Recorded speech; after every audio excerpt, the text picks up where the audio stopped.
से दुखाता जगहिया दर्द से, तब से दुखाता जगहिया दर्द से, तब से दुखाता जगहिया दर्द से, तब से दुखाता जगहिया दर्द से।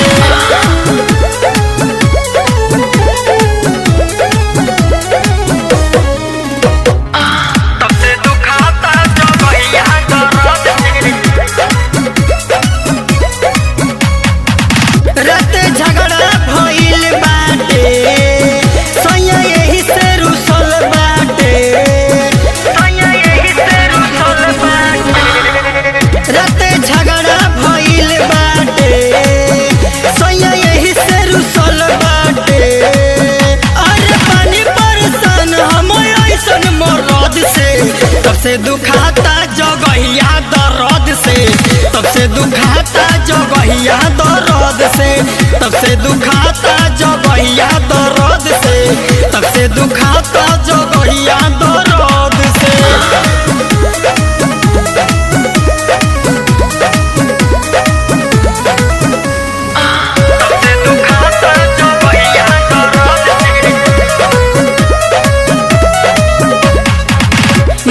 मधुकर के कोइल अब ठीक नहीं भइल, अब ठीक नहीं भइल। रिंकू अक्षय के कोइल अब ठीक नहीं भइल।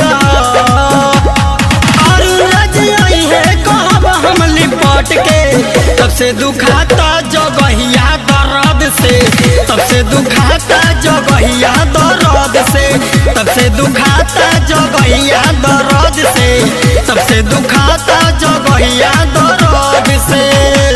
मोड़ देले राजा जी नरमी कलाई, दिहले दर्द राते भुइया सुताई, खींच लेले रतिया में सैया सनक के, तब से दुखाता जगहिया दर्द से, तब से दुखाता जगहिया दर्द से, तब से दुखाता जगहिया दर्द से, तब से दुखाता जगहिया